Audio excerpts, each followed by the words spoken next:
우리가 지금 자꾸 착각하고 잘못 생각하는 게 뭐냐면 하나님이 지금도 막 고통받고 계시는 것처럼 보이고. 자, 그러면 이제 6절 보세요. 6절에 이제 이번에 살펴볼 주제는 뭐냐면 보좌 앞에 수정과 같은 유리바다가 있다라고 그러죠. 수정과 같은 유리바다. 이 수정과 같은 유리바다가 무슨 뜻이냐? 무슨 뜻이냐? 눈들이 가득하다라는 건 하나님께서 전지하시다라는 건데, 지금 볼 거는 수정과 같은 유리바다가 무슨 뜻이냐를 살펴볼 거예요. 이 수정과 같은 유리바다가 구약 배경에서는 솔로몬 성전의 물두멍을 뜻한다라고 해요. 그러니까 유리 뭐예요? 바다다, 이렇게 돼. 바다다. 솔로몬 성전의 물두멍이에요. 이 솔로몬 성전의 물두멍을 가리켜서 열왕기상 7장 23절은 바다라고 그러거든요. 바다. 물두멍, 바다. 이 바다의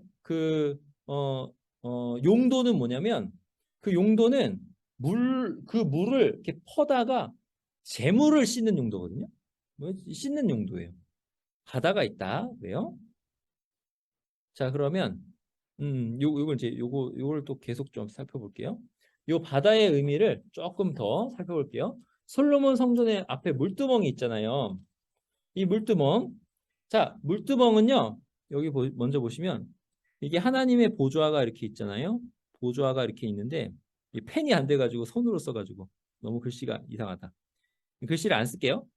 하나님의 보좌가 있는데 하나님의 보좌가 있다는 것은 하나님께서 임재하신다라는 거네요. 임재. 하나님께서 임재하셔요. 그 임재하시는데 그 임재하시는 곳이 어디예요? 성전이잖아요.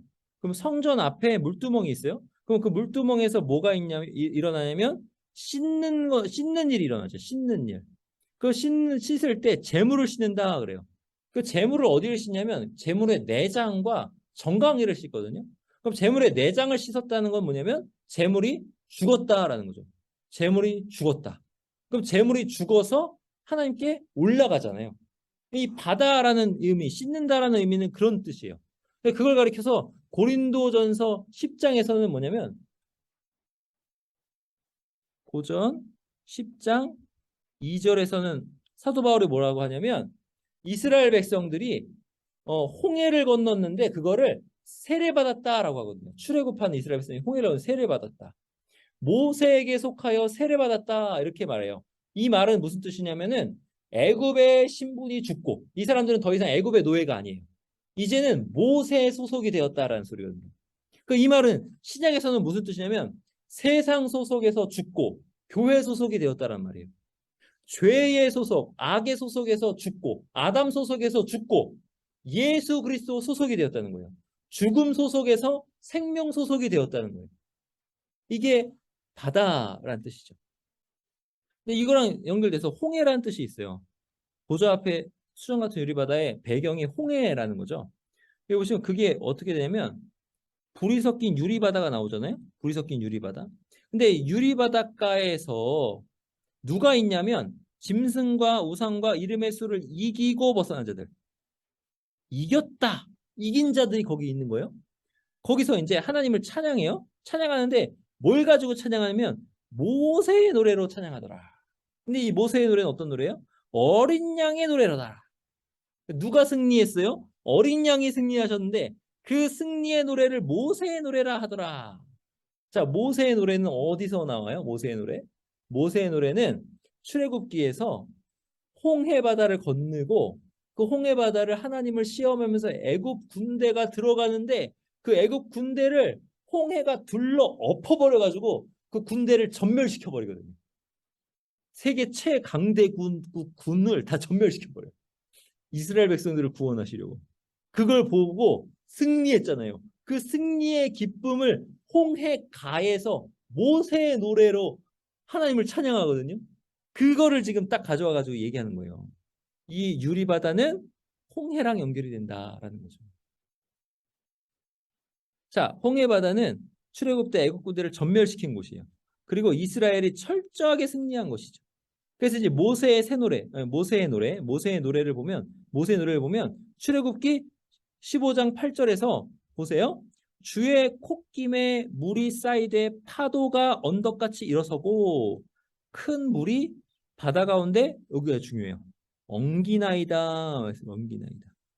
자, 물이 그릇처럼 유리로 만든 그릇처럼 엉겼다. 엉겼다. 그러니까 바다가 하나님의 명령을 따랐어요. 죽음의 세력을 이겼어요. 애국 군대를. 그러니까 이 바다가 뜻하는 건 뒤에 이제 나오는데 바다가 뜻하는 건 죽음 세력을 뜻하거든요. 바다. 악의 근원을 뜻하는데 이 바다라는 이 죽음이 애국 군대라는 죽음을 죽인 거예요. 죽음이 죽음을 죽였다. 아주 철학적인 말입니다. 그런데 곰곰하게 생각하시면 엄청난 진리예요.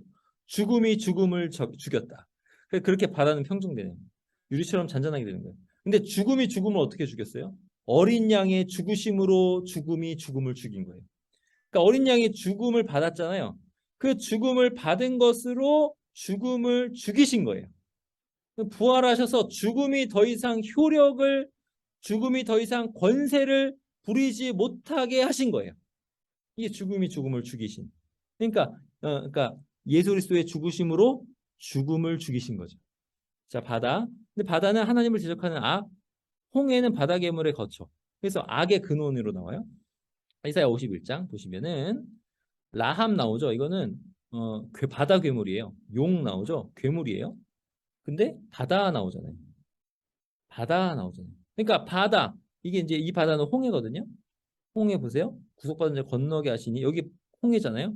이 홍해는 바다 괴물의 거처다라는 거죠. 자, 근데 바다가 또 하나님을 대적하는 악인데 보세요. 시편 74편에 물 가운데 용들의 머리를 깨뜨리셨다. 물 가운데 용들의 머리 이렇게 나와. 그 물은 용들의 거처다.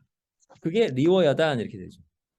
그래서 바위를 쪼개어 큰 물을 내시며 푸른 물도 마르게 하셨나이다. 이걸 보시면은 또 이것은 바다인데 이 광야를 보시니까 이게 광야의 사건이니까 이거는 홍해의 이야기를 하는 거구나 이렇게 되는 거죠.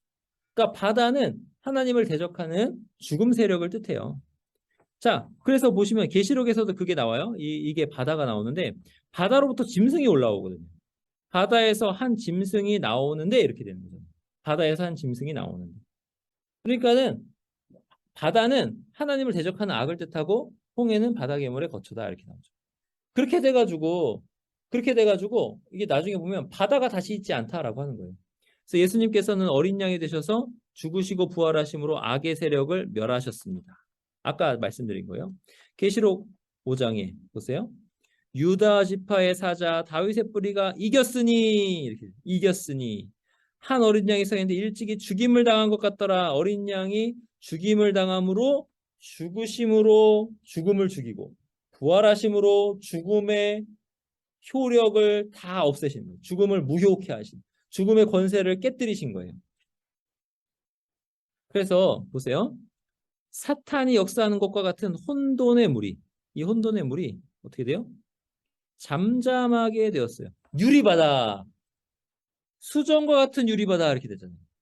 그럼 이 하늘의 관점에서 이게 지금 우리가 지금 공부하고 있는 게 하나님의 보좌잖아요. 하늘. 이 하늘의 관점에서 지옥의 물은 어떻게 돼요? 잠잠해졌어요. 이거 잠잠해졌어요. 지옥은 더 이상 권세가 없어요. 교회가 권세가 있지. 지옥은 권세가 없어요. 하나님과 어린 양 예수께서는 이 모든 일을 다 이루셨어요. 다 이루시고 온전한 안식과 평화 기쁨 가운데 거하고 계세요. 우리가 지금 자꾸 착각하고 잘못 생각하는 게 뭐냐면 하나님이 지금도 막 고통받고 계시는 것처럼 보이고 예수님이 세상의 악으로 또 고통받고 계시는 것처럼 생각이 되는데 그렇지 않아요. 하나님과 예수 그리스도는 지금 엄청난 기쁨 가운데 계세요. 왜요? 하늘 관점에서는 죽음은 죽었어요. 이미 승리했어요. 바다는 평정됐어요. 유리바다가 되어버렸어요. 이거예요. 예수 그리스도의 십자가와 부활로 이미 승리했습니다. 그래가지고 지금 마귀가 하늘에서 철저하게 패배했거든요. 이 마귀가 땅으로 갔다 그래요. 계시록 12장 12절. 하늘과 그 가운데 거하는 자들은 즐거워라. 왜요? 마귀가 땅으로 갔으니까. 그러나 땅과 바다는 화가 있다. 이는 마귀가 자기의 때가 얼마 남지 않은 줄 알고 크게 분내어 너에게로 내려갔다. 그러니까 마귀가 내려와서 이제는 우리가 교회에서 지금 이 땅 위에 살고 있으니까 교회랑 지금 싸우는 거예요. 근데 우리는 이미 승리한 싸움을 싸우는 거죠. 뜻이 하늘에서 이루어진 것처럼 이 바다가 평정됐어. 하늘에서 이루어진 것처럼 땅에서도 이루어질 줄 믿습니다. 그렇게 되는 거예요. 그러니까 이거 너무 겁내지 마세요. 그래서 성도들은 마귀로부터 구원을 이미 받았고 최종적으로 받을 거예요. 내가 보니 계시록 15장 불이 섞인 유리바다 이렇게 나오죠. 유리바다. 그래서 우리는 모세의 노래, 어린 양의 노래를 부르면서 하나님께 찬양을 하는 거죠. 유리바닷가에 서서 검은 고를 가지고 하나님께 찬양하는 우리입니다. 자, 그래서 그 결과 최종적 완성의 때에는 뭐가 없어요? 바다가 없어요. 바다가 없어요. 계시록 21장 1절 혼돈의 세력이 이제 없어지는 거예요. 내가 새 하늘과 새 땅을 보니 처음 하늘과 처음 땅이 없어졌고 바다도 다시 있지 않더라. 바다도 다시 있지 않더라. 라고 말씀합니다. 근데 보세요. 바다가요. 없어진 것에 끝나는 게 아니에요. 이 유리바다가요. 어떻게 돼요? 생명수 강으로 대체가 되었다. 그가 또 수정같이 맑은 생명수의 강을 내게 보이니 하나님과 및 어린 양의 보좌로부터 나와서 보좌 앞에 유리바다가 있었는데 그게 다 없어지고 이제 거기에서 뭐가 나오냐면 생명수의 강이 나온다라는 거예요. 교회로부터 생명수의 강이 나온다라는 거예요. 자, 이게 지금 바다가 없어졌다라는 거예요. 뜻이에요. 그러니까 이 청명한 유리바다.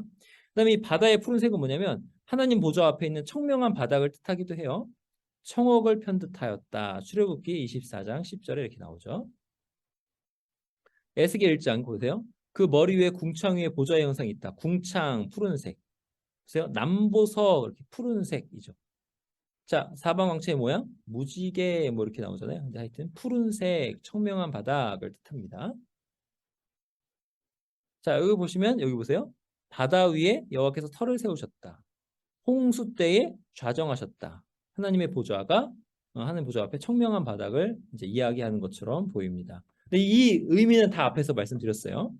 자, 정리하자면 바다는 죽음을 상징해요. 근데 죽음은 성도를 정결하게 하는 거예요. 여러분, 죽음은 우리를 망하게 하는 게 아닙니다. 솔로몬 물두멍, 솔로몬의 그 바다, 솔로몬 성전의 그 바다, 그거는 우리를 죽이는 게 아니라 우리를 정결하게 하는 거예요. 성도는 죽음을 통과해서 거듭나고요. 결국 몸의 부활을 경험하는 거예요. 내 육체가 죽고 내 성정이 죽고 내 자아가 죽고 거듭나는 거예요. 예수님 믿으면 우리는 내가 다 죽어요. 그리고 새 생명으로 거듭났어요. 우리가 예수님 믿는다는 건 여러분이 거듭났다는 거예요. 거듭났어요. 그렇게 거듭난 사람은 이제 결국 어떻게 되냐면 이제 몸이 죽어도 부활하는 거예요. 그걸 부활하는 거예요. 그리고 하늘의 바다는 평정됐어요. 유리바다예요. 거기는 유리바다가 됐어요. 이미. 바다는 그런데 마지막에 없어지죠. 그 없어진 자리에 어떻게 돼요? 생명수 강이 흐르는 거예요. 그러니까 우리가 하늘에서는 하나님의 뜻이 다 이루어졌어요. 그 이루어진 하나님의 뜻이 우리에게 이루어질 줄 믿습니다. 그리고 이루어졌고요. 그리고 그게 이제 어떻게 대체된다? 생명수의 강으로 대체된다. 교회가 생명수의 강의 역할을 감당한다는 거예요. 그래서 하나님 보좌는 그런 의미에서 하늘 위 푸른색 위에 좌정해 계시는 거예요. 하늘은 어디를 통과하는 거예요? 바다를 통과해서 들어가는 거예요. 죽음을 통과해서 하늘을 들어가는 거예요. 죽음을 통과해서 생명으로 들어가는 겁니다.